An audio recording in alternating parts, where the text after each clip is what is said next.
Well, I'm sitting here today, sitting down with Sophie from Seasalt, which is a Cornwall-based retailer making beautiful and practical clothes for Cornwall-based women and women all over.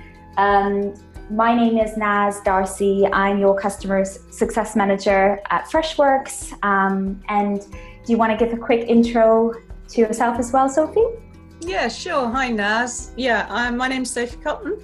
I'm the head of omnichannel customer service for Seasalt. So I look after our customer service across all our channels, our retail channels, as well as our B2B and B2C channels. Thank you so much.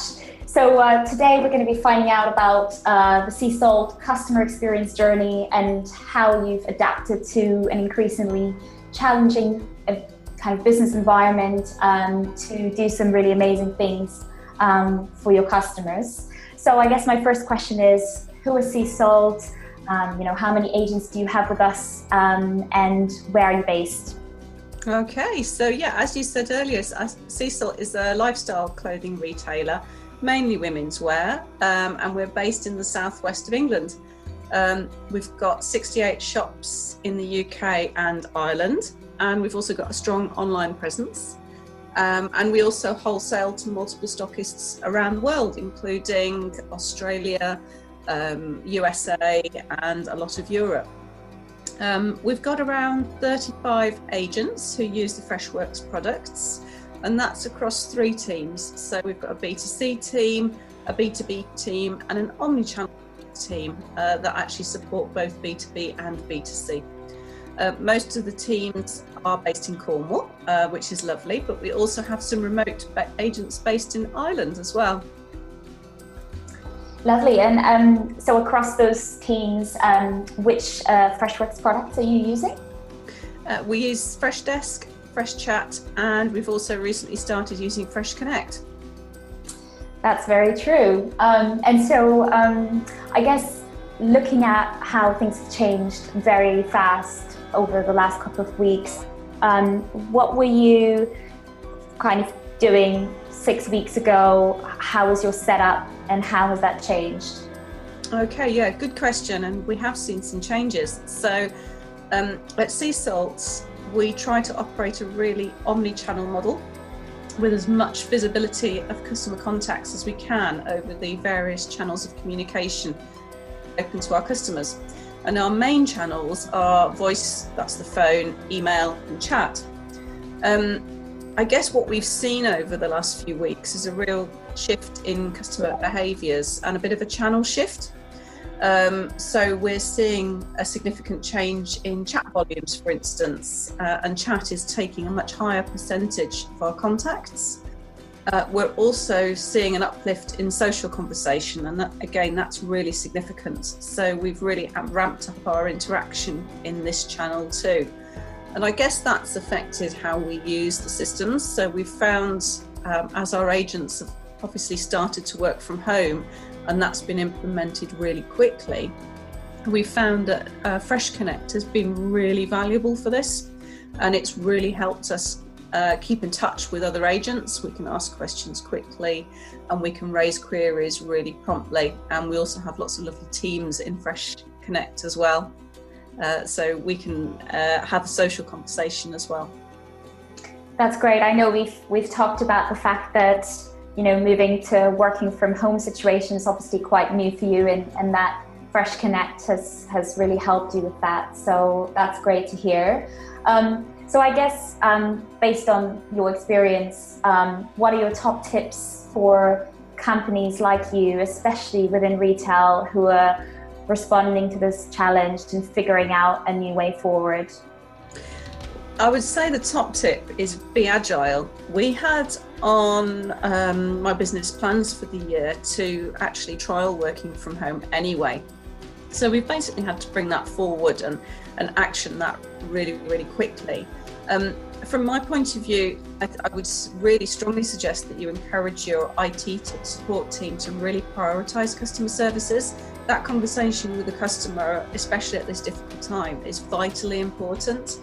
So have a business continuity plan for customer services especially if your agents don't usually work from home. We were lucky, we had a business continuity plan, and we basically activated that and ramped it up, which meant that we got a team of 35 working from home within a 3-day period, which was really valuable. And I think maybe it might be also good to discuss how you've been able to quickly retrain your retail agents to customer services agents. I thought that was actually very impressive.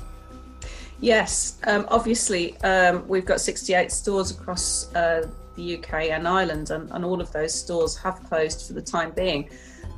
We identified that we'd got more contacts coming into customer services and different types of contacts as well. Customers want to just chat to us, or they want to talk to us about product. They want a bit of security, a little bit of normality, I suppose. As we had retail team members who were really well versed in sales and product, it made sense to ask them to come and support the customer service team. So they're supporting the sales channels and the sales conversation. And actually getting some training up on Freshdesk. It was really easy, really quick. We've got a fantastic knowledge base that's a really good repository of information that the teams can use. So we organised a few training sessions. We got them set up on the phone, got them set up with a laptop and headsets, and remoting into our remote server, and we now have additional key members who are really helping support that conversation, and also taking some sales as well. So it's been really valuable. That's really great to hear. And so I guess my next question then is, what's your favorite example of how someone has really wowed customers with a great customer experience in the last couple of weeks? Well, we've had some absolutely fabulous feedback from our customers. And in fact, whereas customer feedback is probably a very small percentage of our customer contacts, we're finding at the moment that around 20% of our emails are actually with positive feedback from our customers.